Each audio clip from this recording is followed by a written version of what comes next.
Ya, mitra bisnis, sejumlah menteri dan pejabat Kabinet Indonesia Maju yang resmi berlaga di pemilu tahun depan. Mereka mengatakan akan mengajukan cuti dalam rangka kampanye tersebut. Ada komentar, sebaiknya menteri atau pejabat yang berlaga di pemilu mundur dari jabatannya agar bisa konsentrasi dan tidak menggunakan fasilitas jabatan untuk berkampanye. Apa komentar Anda? Silakan di 633-9160 atau WhatsApp call di 0816-924-924. Saya pikir mungkin tidak perlu sampai harus mengundurkan diri. Karena kalau mengundurkan diri nanti harus ada pergantian menteri baru, kemudian justru agenda-agenda pembangunan yang sudah diterapkan di kementeriannya jadi tidak secepat saat ini gitu loh. Harus menteri yang baru kan harus memahami lagi, penyesuaian lagi dan sebagainya. Mengambil cuti itu salah satu yang cukup bijak ya. Tetapi memang yang harus diawasi oleh badan pengawas pemilu adalah sejauh mana nanti memang kejujuran dari para menteri ini untuk tidak menggunakan atau kepala daerah tidak menggunakan fasilitas negara. Karena bisa saja menterinya bagus, tapi yang di bawahnya, misalnya salah satu wapres kita menteri, dianya sih kita yakin orang berintegritas, tapi ketika dia kunjungan ke Sumatera Utara misalnya, atau kunjungan ke provinsi yang lain gitu, kan banyak penjilat-penjilat yang di dirjen-dirjennya ini juga kan, atau kepala dinas, atau eselon 1, eselon 2 yang ingin menjilat kan. Nah, dengan cara apa menjilatnya? Dia akan berikan fasilitas kendaraan, berlomba membayar hotel, berlomba mengentertain makan malam, organ tunggal dan lain sebagainya. Nah, perilaku menjilat eselon 1, eselon 2 dan dirjen ini yang harus dihindarkan ketika terjadi kunjungan kampanye ke seluruh Indonesia. Nah, ini bagaimana masyarakat bisa mengajukannya atau bagaimana Badan Pengawas Pemilu bisa mengantisipasi. Karena tidak bisa dihindari ketika seorang menteri itu keliling-keliling, ya pastilah kanwil minimal kantor kepala wilayah di provinsi tersebut ya pengen menjilat kan. Nah, ini yang harus dihindari. Terima kasih. Ya, masalah tentang cuti atau mundur jika suatu pejabat negara ingin menjadi pejabat negara yang lain atau yang lebih tinggi bisa sampai cawapres, itu mungkin dari dulu sudah ada ya, dan itu kemungkinan ya dilakukan kemungkinan karena ini tentang mengejar kekuasaan, kemungkinan segala cara dan kemungkinan ada sandiwara dan lain-lain. Dan yang pertanyaan menarik itu sebetulnya apakah seorang menteri atau seorang pejabat negara lain jika telah melakukan korupsi dan terbukti apakah mau mundur? Nah, yang itu penting. Selama ini kan harus dipecat dulu ya, kemungkinan seperti itu. Salah atau benar kata. Kalau saya punya pribadi pendapat, pejabat yang harus mengganti jabatan itu harus dia berhenti lebih awal. Persiapan penggantinya itu baru cengli. Kalau gini kan pertaruhan seperti judi dong dia dong. Kalau nggak dapat udah balik lagi. Ya nggak, berarti nggak fair dong. Itu pendapat saya. Dia harus lebih siap awal pengganti siapa itu jadi dia baru bertarung di jabatan lain. Ya cuman negara kita ya itu amburadul ya susah. Masing-masing bilang dia benar. Kalau pendapat saya pribadi sih harus mundur ganti. Nggak ada istilahnya pakai cuti-cuti, enak aja dong jabatan dimainin benar. Lihat itu pendapat saya. Ya, saya setuju dengan pendapat Pak Yan tadi. Bahwasanya saya tambah sedikit, petugas-petugas kita jangan cengeng, jangan kampungan. Kalau mau buat negara, jangan buat pribadi. Jangan berselubung di balik pribadi, tapi mencuri kesempatan yang disediakan oleh negara. Jangan kampungan. Lebih baik berhenti, pulang kampung sana. Terima kasih. Kalau menurut saya ini masalahnya bukan mundur atau tidak mundur. Jabatan menteri itu kan jabatan politis ya. Tetapi ada sebagian juga jabatan ini memang perlu konsentrasi teknis. Kalau kita lihat menteri ataupun pejabat yang ikut dalam perhelatan pemilu tahun depan itu nggak terlalu banyak ya.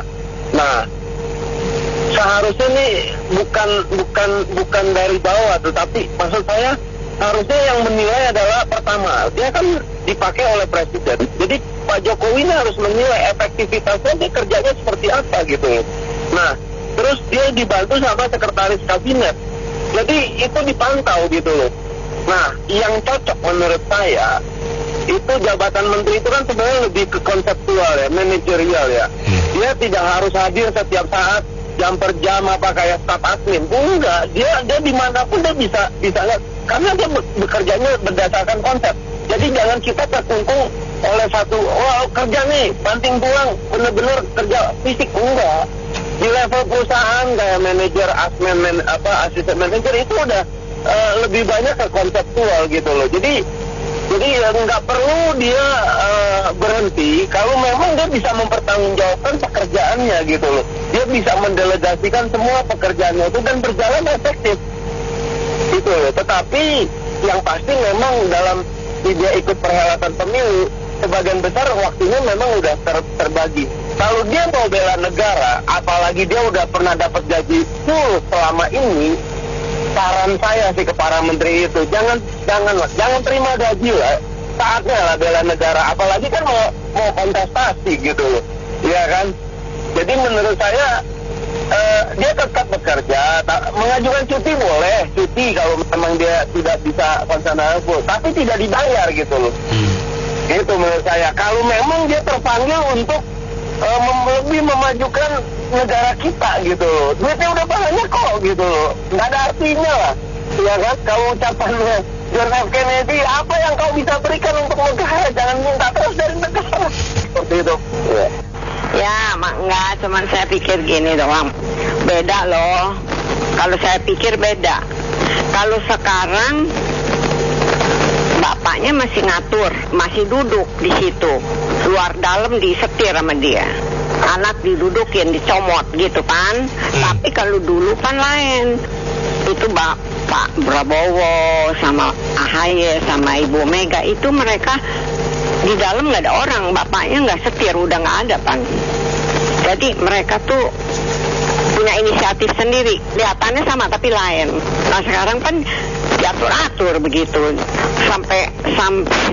sampai apa namanya, MK bisa diatur juga. Nah ya satu lagi dikit, kita kalau naik motor aja nggak bisa nabrak orang, mesti belajar, masak mesti belajar, nggak bisa angus tuh loh. Nah sekarang disetir mah susah, dan jadi bagaimana kalau nggak bilang KKN. Oke gitu aja. Saya kira ini semuanya tentu kepada aturan main. Kan ada undang-undangnya. Kalau memang diwajibkan harus mundur, ya mundur. Kalau memang aturannya atau undang-undangnya tidak ada, ya memang boleh. Nah, di luaran yang ada kan pendapat atau opini masyarakat. Itu boleh, setiap orang beropini. Jadi saya kira ini wajar aja lah, termasuk apakah menterinya hari ini aja menteri berapa biji aja cuti semua toh, wali kota juga cuti banyak, dan memang diizinkan mereka punya hak itu ya dipakai. Sama juga setiap orang kerja di perusahaan apa memang punya hak dan punya kewajiban, semuanya ada aturannya. Jadi saya pikir hal ini wajar aja. 3 paslon sudah ada jelas. Kita menyongsong pemilu dengan bergembira. Jadi kan ini pesta demokrasi yang baik, yang sejuk, yang damai.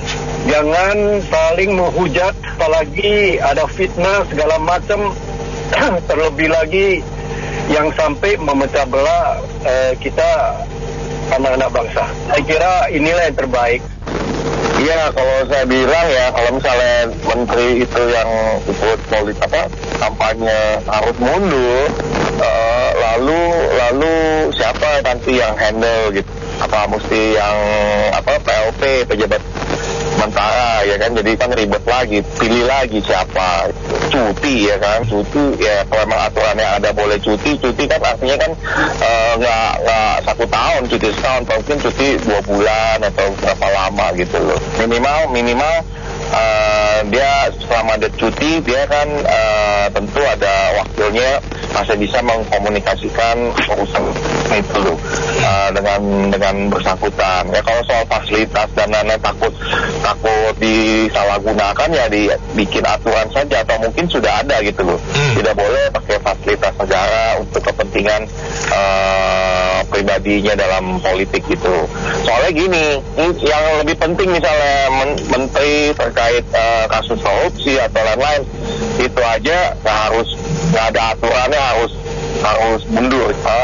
Masa ini soal kampanye aja harus mundur itu. Yang penting kan tadi terkait korupsi gitu, dugaan korupsi atau bagaimana ya kan lebih penting itu harus mundur. Kalau tanpa diminta dia juga harus mundur sebenarnya, kalau dia malu kayak di Jepang begitu. Baik, makasih. Kalau pertanyaannya seperti itu ya, mau cuti, mau keluar itu nggak ngefek sama sekali. Ya mau cuti silakan, monggo, mau keluar ya silakan, sama sekali nggak ada efeknya. Kita tahu nih ya kan, menteri di departemen Menkominfo kayak gitu, itu ada salah satu TV itu memang sudah tidak melaksanakan hukum cover both set pun tidak ada teguran ya. Yang ini ngomong non-blok itu kan pembodohan masyarakat semua. Masyarakat itu dicibulin, dibodohin sama dari kalau non-blok nggak ikut sana nggak ikut sini, masih nggak bisa ini istilahnya membela salah satu pihak. Makasih. Terkait dengan ada beberapa menteri yang maju jadi di Pilpres, saya pikir memang supaya lebih profesional, bagusnya sih mengundurkan diri saja dari menteri. Saya fokus karena apa? Salah satu contoh kayak Pak Mahfud MD megang Menko Polhukam, artinya keamanan politik, hukum dan HAM di Indonesia ini harus konsentrasi, apalagi di tahun politik. Apalagi dia adalah salah satu kandidat, tentu itu akan lebih bagus jika fokus di pencalonannya saja dan memberikan jabatan itu dikembalikan kepada presiden untuk presiden selanjutnya pilih penggantinya. Saya pikir seperti itu supaya ini kan roda pemerintahan harus jalan, apalagi posisi-posisi krusial kayak Pak Mahfud MD ini ya.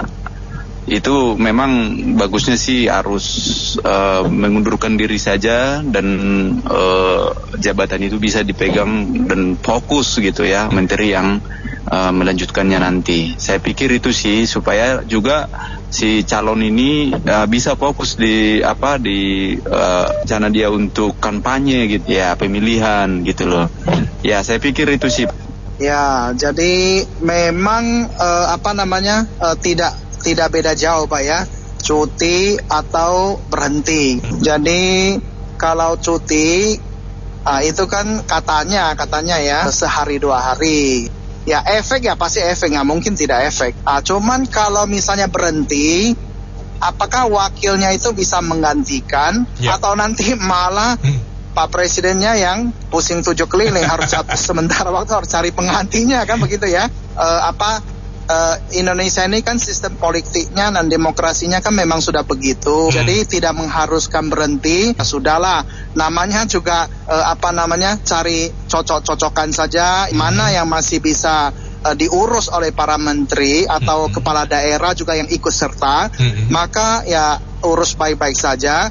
Jangan sampai tidak bertanggung jawab. Yang penting begitu saja. Pemilu ya pemilu, cuti ya cuti yang jelas. Walaupun ya memang sebaiknya itu adalah berhenti, tetapi dalam sikon begitu itu kelihatannya itu tidak begitu memungkinkan dan malah nanti negatifnya lebih banyak daripada positifnya. Bukan hanya Pak Mahfud MD saja, ya menteri-menteri yang lain semua penting Pak, bukan hanya Menko Polhukam yang penting, yang lain-lain juga semua menteri penting. Kalau satunya harus berhenti, yang lain-lain juga harus berhenti, harus fair, harus sama. Jadi menurut saya Pak itu sistemnya itu tidak memungkinkan, jadi tidak usah. Yang penting bekerja dengan baik, jangan memanfaatkan fasilitas negara untuk kepentingan pemilu saja atau untuk promosi, untuk itu yang dimanfaatkan dengan baik.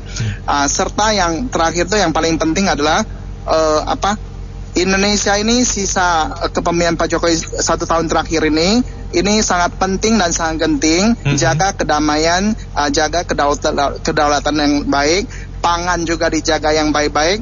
terakhir itu adalah ini energi ini kelihatannya mau naik, harga mau naik terus, ini harus dijaga baik-baik. Jadi semua menteri termasuk kepala daerah wajib untuk menjaga semuanya yang penting-penting ini dengan sebaik-baiknya. Iya, gini ya, kenapa saya mengkritik dalam waktu 1 bulan terakhir kita itu dibombardir dengan dinasti politik dinasti, lalu pokoknya tujuannya Jokowi aja, terus menteri mundur lah dan sebagainya. Ada apa ya di belakang ini tuh, ada apa? Jadi saya ini bukan mengkritik, mengajak untuk berpikir ada apa yang sebenarnya kok kita itu terus ikut-ikutan nuding Jokowi, itu maksud saya ya. Ini ya, pada data 2020 dinasti politik itu pilkada ada 124 yang ngikut indikasi politik, dinasti politik. Lalu 57 para istri dari incumbent jadi maksudnya menjadi pemenang. Nah, pada saat 2020 kenapa para pengamat itu pada diam saja? Terus kok sekarang giliran Pak Jokowi terlibat anaknya gitu-gitu kok jadi rame? Dan kita nggak fair kan kalau kita itu tidak menelisik ke belakangnya itu ada apa sih sebenarnya. Nah, itu maksud saya ya. Kalau politik dinasti atau dinasti politik sudah ada di Indonesia sejak lama. Politik dinasti itu adanya di Jogja saja. Dinasti politik itu adanya di Indonesia pada umumnya. Oke. Itu ya. Yeah. Terus kalau masalah menteri sebaiknya mundur atau enggak mundur, kepala daerah maupun menteri, itu sudah ada undang-undangnya. Jadi undang-undang itu tidak mengharuskan mereka itu mundur. Lalu kenapa kita rame-rame? Yang saya takutin adalah apa tujuan nudingin Jokowi terus-menerus? Apa enggak membuat sesuatu program yang membuat Indonesia itu nanti jadi enggak kondusif? Itu loh maksud saya. Kita ini jadi bisnis itu, doing business itu jadi enggak enak. Kita juga harus cerdas-cerdas deh mengikuti alur politik di Indonesia ini. Justru saya ingin bertanya kepada para komentator atau rakyat Indonesia pada umumnya, maki-maki Pak Jokowi dan merasa seolah-olah paling benar dan paling suci. Pertanyaan saya gini ya, awal dari politik dinasti, katanya Pak Jokowi politik dinasti, padahal politik dinasti itu sudah ada sejak lama. Dan di era demokrasi nggak mungkin ada politik dinasti. Cuman yang diserang Pak Jokowi dan rame seolah-olah itu seperti sesuatu yang dibuat, program yang dibuat oleh seluruh negeri. Saya nggak ngerti itu siapa yang mereka yasa atau yang membuat itu, oke? Seluruh media, baik itu media mainstream maupun media kacang. Terus sekarang lagi, menteri hendaknya copot jabatan, kepala daerah hendaknya copot jabatan, termasuk juga pengamat. Masa sih pengamat itu buta huruf? Lucu kan kalau pengamat buta huruf? Kenapa saya katakan seperti itu? Kalau zamannya nenek saya dulu, mungkin nggak ada Google, nggak bisa baca. Tapi kalau zaman sekarang, nggak mungkin kan nggak tahu. Gini ya, apalagi kalau ada ibu-ibu yang mengatakan saya jijik dengan Jokowi. Pertanyaan saya, Bu, ngopinya itu kurang jauh, kopinya kualitasnya kurang bagus, jangan kopinya di TikTok ya. Baca dong undang-undang, bahwa undang-undang itu memperbolehkan calon presiden maupun calon wakil presiden untuk mengambil cuti ataupun kepala daerah untuk mengambil cuti. Jadi tidak perlu mengundurkan diri, kecuali polisi, kejaksaan, ASN. Lah itu loh, masa sih bingung saya ngelihatnya dari 2 hari yang lalu sampai sekarang. Makin lama makin lucu deh. Terus termasuk pengamatnya lagi pada buta semuanya. Makasih. Yang saya cuman ini aja, yang dimaksud dinasti politiknya itu ya mungkin dalam hal ini Gibran itu kurang santun, terus tidak izin ke Mega kan, pamannya yang kontradiksi keputusannya. Kalau orang bilang dinasti ya wajar lah. Ada lagi yang berkata banyak juga yang nggak suka Prabowo karena udah nggak laku, berapa kali dijual, sehingga terus ada lagi bilang nanti takutnya kalau Prabowo game, Gibran yang naik. Nah, lalu soal dinasti politik, kalau seperti Prabowo ngomong dinasti keluarga saya, ya itu beda lah. Prabowo ngomong berapi-api wajar karena menguntungkan dia. Soalnya yang sekarang itu lagi ribut-ribut itu dinasti itu ya karena ya keputusan MK itu yang membuat demo-demo kelihatan banget main kasarnya. Orang kan tidak menyangka orang tipe seperti Jokowi kok ternyata haus kekuasaan. Terus apalagi ada Gibran, ada Kaisang. Saya setuju dengan pendapatnya Bapak Ikrar Nusabakti, pun dia dulu pendukungnya Jokowi, dia sangat bijak sih. Lalu sekarang kayak Haritanu, anaknya semua di parpol. Yassin Limpo walaupun ditangkap, terus Gubernur Banten yang ditangkap, itu juga kan sama. Memang nggak ada masalah. Cuman kan masalahnya Gibran ini ya Jokowi itu kurang elok lah. Ya apalagi presidennya Prabowo yang dalam tanda kutip ya. Itu aja, terima kasih. Itu kan benar, ada undang-undangnya. Itu juga. Jadi sebenarnya memang seperti yang sakit yang Pak Luhut itu kan sakit. Ya sebaiknya ya istirahat lah, ya sembuh gimana gitu.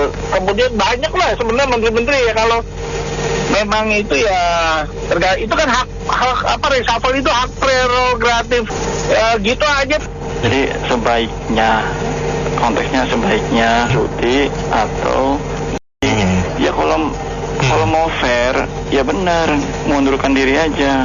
Kalau masalah dinasti itu mah sebenarnya intinya semua pejabat, ingat ya, ini kan opini nih, saran, semua pejabat jangan KKN, soalnya KKN-nya tinggi loh, itu aja. Jadi fenomenanya gini, memang apa yang dikatakan Bapak tadi benar ya, memang harus ada etika dalam menentukan ikut kontestasi ya, di mana dia harus mundur atau cuti. Itu 2 pilihan lah, opsi yang harus diterapkan itu tergantung dari kepala negara kita yang sekarang ini ya, bisa memberikan menteri-menterinya harus cuti atau opsi. Cuma berdasarkan pengalaman yang lalu-lalu memang mundur Pak, mundur untuk selanjutnya tidak memangku jabatan seperti itu untuk ikut kontestasi. Jadi artinya tidak menggunakan fasilitas negara walaupun dia sebagai menteri A, menteri B gitu loh, untuk mencegah terjadinya. Satu hal yang perlu diketahui, untuk menjadi pejabat pemerintah itu tidak untuk memperkaya diri. Kalau you terpanggil untuk menjadi caleg atau menjadi wali kota atau bupati, tidak untuk memperkaya diri. Cuman kontestasi yang sekarang ini karena biayanya terlalu besar, akibatnya orang memperkaya diri, jadi menggunakan penggelembungan mata barang-barang, sehingga kalau ketemu KPK kena itu. Kalau nggak ketemu ya walahu alam, Pak Gus Dur langsung bilang lepas gitu loh. Jadi ini harus diteliti. Saya kira lebih bijak kalau dia mundur untuk tidak menggunakan fasilitas. Tapi pejabat pun bukan untuk memperkaya diri, hanya untuk melayani masyarakat supaya masyarakat bisa sejahtera gitu loh. Gini, ada pepatah dalam dunia politik itu, my loyalty to my party is end, atau bahasa Indonesia adalah kesetiaan saya kepada partai saya setelah finish, sudah selesai, ketika loyalitas saya kepada negara dimulai. Jadi ketika jadi menteri, ya kepentingan politiknya harus ditinggalkan. Kepentingan negara nomor 1. Itu yang pertama. Yang kedua, Silakan saja pendengar berkomentar apa saja, kebebasan berekspresi. Dan itu masalah tafsir. Sebab begini, tahun 2019 ketika saya memilih Pak Jokowi, saya 2 kali berturut-turut memilih Pak Jokowi. Bulan September 2019 ini tentang revisi Undang-Undang KPK. Pak Jokowi itu sempat bicara dan dirilis di beberapa media, bahkan diulang-ulang gitu loh, sehingga saya hafal teksnya itu. Tes wawasan kebangsaan jangan dijadikan alat untuk memberhentikan pegawai-pegawai KPK. Sesudah ngomong begitu, 52 orang dipecat dari KPK. Tuh, saya bilang ya, revisi undang-undang itu kan mengatakan bahwa sejak direvisi undang-undang KPK itu semua pegawai KPK adalah ASN. ASN itu pemimpin tertingginya siapa? Kan presiden, DPR ya ketua DPR. Kalau kehakiman ya Mahkamah Agung tuh. Jadi Pak Jokowi menambahkan itu sesuai dengan amanat konstitusi. Jangan terlalu sinis, negara ini milik kita, bukan milik Pak Jokowi, bukan milik siapapun elit-elit itu. Salah mereka ya kita kritik, benar ya kita teruskan, kita dukung. Terima kasih. Ya, menurut saya komentar yang Bapak barusan tepat sekali. Jangan picik, ya, jangan picik. Tujuannya adalah fair. Kalau dia ingin jabat, ya dia ini aja dulu mengundurkan diri. Mau pejabat gubernur, mau itu menteri, biar fair, jangan picik. Pengennya licik sih, pengennya picik. Kalau mau fair, ya begitu. Ayo, jangan sampai ini kalau kalah tetap jadi, menang tetap hebat. Biar fair. Thank you. Ini kalau saya boleh bilang sih, kalau Indonesia sebenarnya Presiden Pak Jokowi ini bagus ya, presidennya bagus, udah pembangunan sangat cepat ya.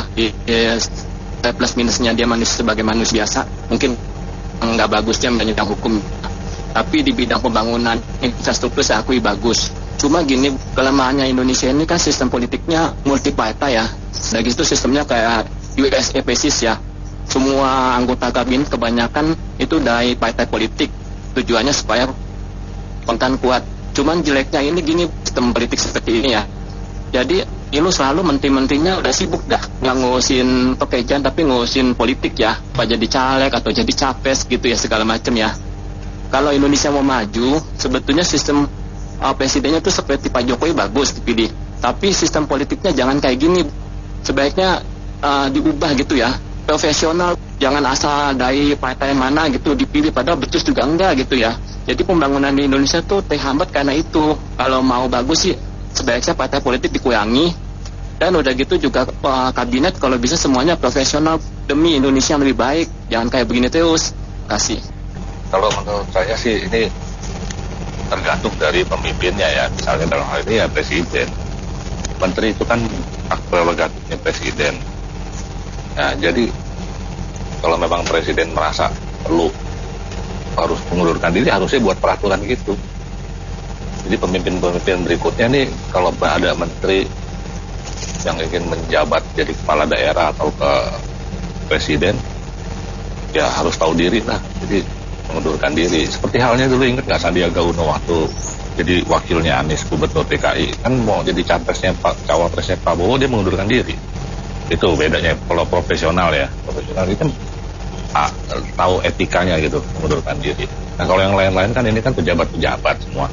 Ironisnya lagi, pejabatnya itu, menteri-menterinya itu misalnya dari parpol-parpol. Nah kalau dari parpol mah susah, dia pura-pura jadi kayak kebodungu. Jadi nggak belaga ini aja, pakai aja fasilitas negara terus. Jadi saya suatu saat nih saya benar-benar merindukan kondisi di mana yang namanya parpol itu kan wakil rakyat. Kalau wakil rakyat harusnya cukup berhenti sampai di anggota legislatif, dewan, DPR, MPR. Jadi nggak boleh ada yang namanya pejabat di eksekutif. Biarlah eksekutif itu diisi oleh orang-orang yang profesional, teknokrat, bukan dari parpol. Nah parpol lah nanti melalui anggotanya di Dewan Perwakilan, inilah yang akan mengawasi jalannya pemerintahan itu, eksekutif. Dia akan membuat legislasi, undang-undang dan sebagainya. Wah baru indah itu, lebih nggak akan ada terjadi konflik interest lagi. Benar-benar murni wakil ya wakil rakyat. Ya.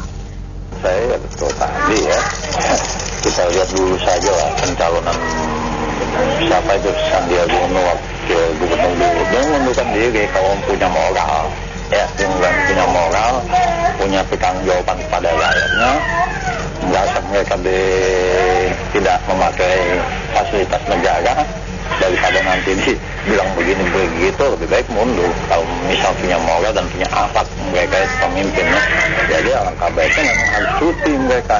Bercuti juga tidak boleh, kalau bisa ya mengundurkan diri sama sekali lah, nggak ada nerima gaji-gaji lagi udah, karena kan ini ke depan mereka sibuk nih. Sampai tadi aja kita lihat aja, wah gada-gada semua tadi itu. Tak ketawa, pion-pion dimajuin semua. Jadi kita kembali lagi ya, kalau memang punya moral akhlak ya, pengurus-pengurus negara ini, pembantu-pembantu negara yang mengelola negara untuk kesejahteraan rakyatnya, mereka harus mengundurkan diri, nggak perlu mereka memakai fasilitas negara, ya kan? Karena sudah banyak kita lihat contoh-contohnya itu sampai detik ini masih saja kayak begitu. Walaupun mereka bilang tidak memakai, tapi dayang-dayangnya, ajudannya, waduh, berbondong-bondong itu memakai. Itu jadi bagi kita sebagai rakyat ya, melihat mereka sajalah bagaimana kontestasinya. Tapi sampai tadi saya melihat tidak ada tuh yang menjanjikan nanti kalau saya terpilih saya tidak akan berutang dan saya akan melunaskan utang-utang negara dan anak-anak bayi kita ini tidak akan menanggung utangnya lagi. Sampai detik ini tidak mendengar tuh mereka punya kinerja untuk kedepannya Indonesia. Gitu saja, Pak. Assalamualaikum. Pak Jokowi ya kalau mau reshuffle kabinet sih nggak masalah ya. Cuman saya minta kalau bisa menteri-menterinya jangan asal comot. Kalau kita lihat kan comot menteri ini akhirnya terbukti besar korupsi. Sudah berapa menteri yang kena. Kalau bisa tolonglah Pak Jokowi ya, kalau milih orang yang benar, jangan asal tembak doang, asal tunjuk. Karena kan ini kan negara ya, bukannya sembarangan ya. Itu kalau lihat begini kan hasil tuntukan Pak Jokowi ini tiba-tiba korupsi, kan yang malu siapa gitu. Ya kita nggak bisa ngomong juga karena ini kan partai. Jadi ini kue besar dibagi-bagi, apalagi nanti ya anaknya jadi wapres, itu pasti dibagi-bagi semua nanti yang ada ya. Wapres mau ngomong apa ya, karena nggak bisa juga andai kata gitu, andai kata dia terpilih ya. Semoga kalau milih kabinet tuh harus yang benar, jangan asal comot doang itu aja sih. Terima kasih. Ya seharusnya memang mundur sih ya dari jabatannya sesuai dengan aturan atau regulasi yang ada gitu loh. Jadi tidak menggunakan fasilitas negara seperti yang dulu-dulu, tapi kenyataannya sekarang tergantung dari kebijakan presiden gitu loh. Saya kira itu aja. Ya, bagaimana rakyatnya mau taat kepada aturan ya. Sekarang presiden, anaknya, omnya saja tidak patuh. Ketua MK saja tidak patuh. Dan calon presiden Prabowo saja gerasa-gerusuk. Saya malah dengar di iNews atau Metro TV, saya lupa, itu Bapak Ikrar Nusa Bakti bilang, itu yang namanya anak presiden Gibran itu tidak mengurus SKCK loh. Kok bisa ya? Sedangkan Erick Thohir aja urus. Ya itulah, dipertanyakan. Presiden memberi contoh yang tidak benar. Oke, thank you. Baik mitra bisnis, kami sudahi dulu sesi Businessman Open untuk kali ini. Terima kasih banyak atas partisipasinya. Saya Anita Wijaya.